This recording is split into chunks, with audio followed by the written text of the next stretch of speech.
entrevistado está sob intimidação do tráfico, da milícia ou quem quer que seja, e nem tem conforto para dar uma resposta correta. Quando o pesquisador consegue entrar.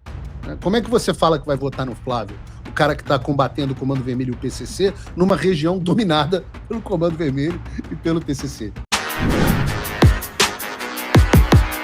Olavo é do Carvalho, melhor canal de corte do YouTube. Falando de seleção, né? O joguinho pelada triste com o Marrocos, as pessoas estão mais interessadas em falar nas amantes da direção da CBF do que no time do Brasil. É realmente tempos difíceis, né? Tempos difíceis. Espero que vocês estejam preocupados com o que está acontecendo, com o que importa. Não que não tenha que se preocupar com a Copa do Mundo. Eu adoro Copa do Mundo, já fui a 3 pessoalmente. Essa, por incrível que pareça, hoje em dia eu me preocupo bem menos com o futebol dos jogos, estou torcendo pelo Brasil, estou na casa dos amigos, aquele clima gostoso de Copa. Graças a Deus, aqui onde eu moro tem muito brasileiro, tem muito amigo brasileiro, então a gente tem esse privilégio de viver esse clima gostoso. Mas, né, isso é ali 1% do tempo. O resto do tempo a gente está se preocupando com o futuro do Brasil e não da seleção brasileira, que é o que realmente importa para a gente.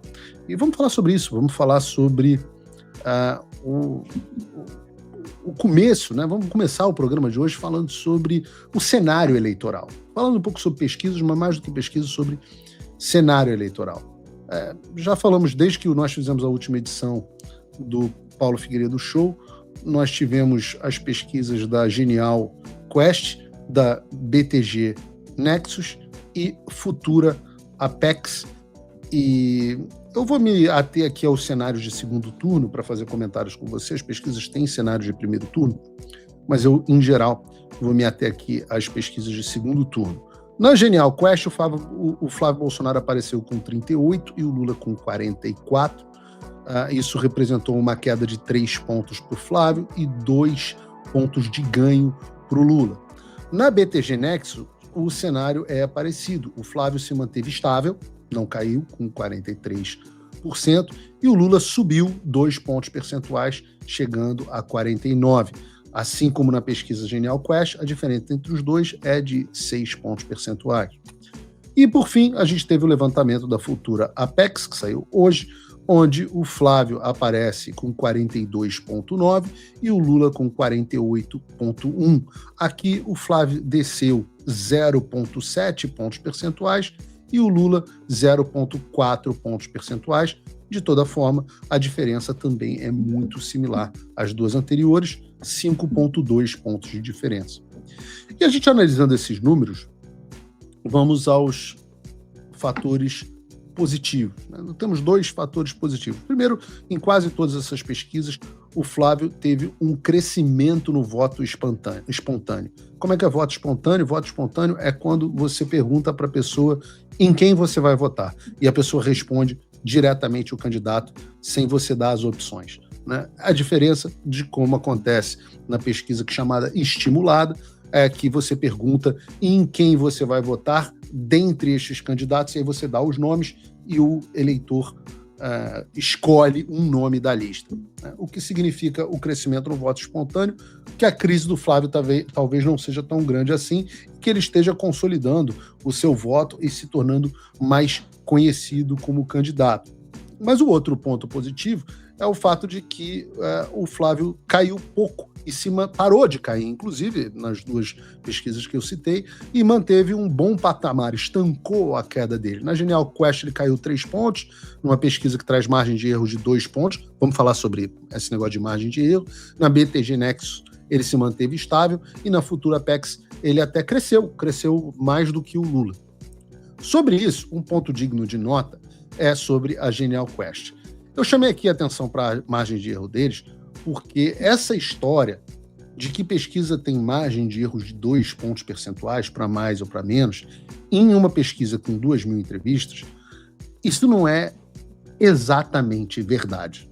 Tá? Isso é um migué dos institutos para vender um grau de certeza no resultado maior do que o real.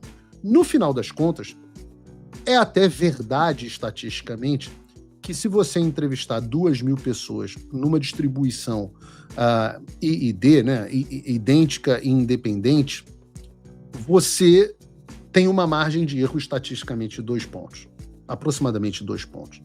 Na população brasileira, seria mais ou menos essa margem. É verdade, estatisticamente seria assim. O problema é que é absolutamente impossível você fazer uma distribuição I&D exata no Brasil, ou em qualquer lugar onde você está fazendo pesquisa. Pode parecer um comentário um pouco técnico e um pouco estatístico, mas não é. É fácil você entender. Quando a gente distribui, escolhe a amostra e pinça pessoas dessa amostra de uma forma que replique a população brasileira, você teria que estar tirando e pinçando as pessoas de forma completamente aleatória, o que é impossível. Além disso, você tem problemas na metodologia que comprometem o resultado fiel à realidade. Por exemplo, o método de coleta da pesquisa da Quest foi pesquisa domiciliar, realizada por meio de entrevista face a face, através de um questionário estruturado. Por que é impossível você fazer uma pesquisa dessa no Brasil de forma precisa e idêntica?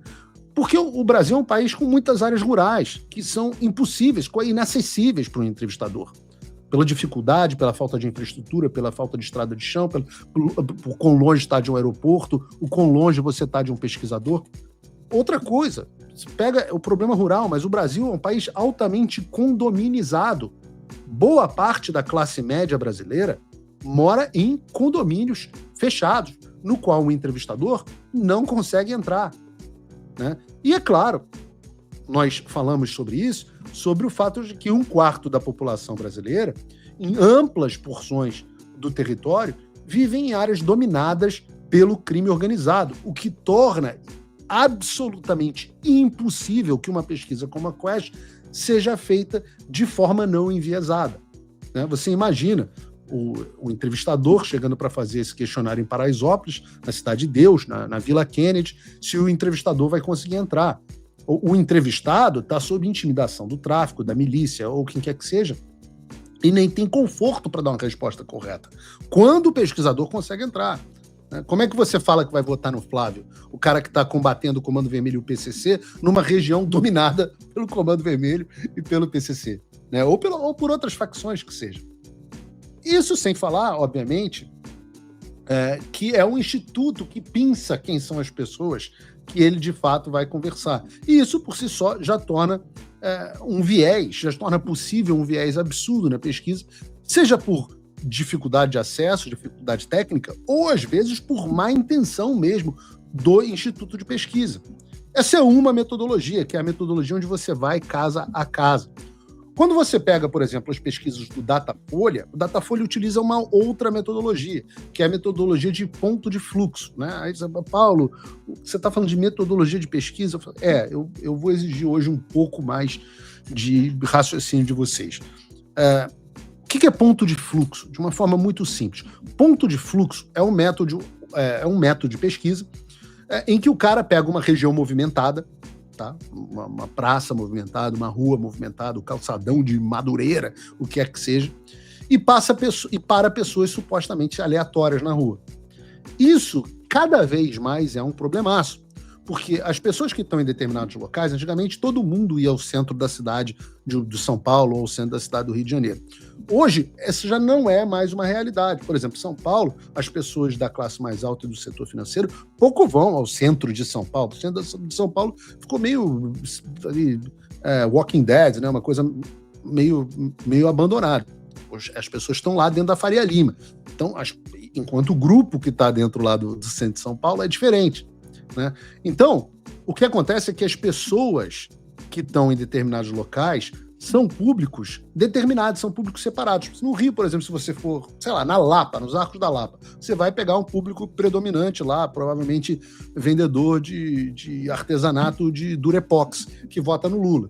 Se você for para Bangu, você vai ter um outro público, totalmente diferente, o público em Madureira, no calçadão de Madureira, que eu citei aqui, ou no centro da cidade do Rio de Janeiro. Se você for para Vieira Soto, você vai encontrar outro público. Se você for para Dias Ferreira, você vai encontrar outro público. Estou falando aqui do Rio de Janeiro, que obviamente é o lugar que eu conheço melhor. O Trump voltou. Isso já deve ter tirado um peso das suas costas. Mas e o Brasil? O nosso país continua atolado e achar que só a vitória do Trump vai resolver tudo é ilusão. Nada vai mudar sozinho. E pode ter certeza de uma coisa: ficar xingando muito nas redes sociais não vai fazer diferença nenhuma. Você vai continuar esperando alguém fazer alguma coisa por você? Um político? Um salvador da pátria? Esquece. Se ninguém tomar uma atitude, nada acontece. Eu estou fazendo a minha parte. Eu parei a minha vida por isso. Mas, se você quer saber como pode ajudar sem precisar largar tudo, a resposta é simples: apoiando quem está na linha de frente. Sem esse apoio, sem essa linha de suprimento, esse trabalho morre. Sem estrutura, ninguém avança. Então acessa www.paulofigueiredoshow.com/apoie e com $5 por mês você pode fazer parte disso. Se puder mais, eu recomendo, seja um patrono Gold e participe ativamente no grupo que me ajuda a pautar esse debate. O que vai definir o futuro é quem faz e não quem reclama. A escolha é sua.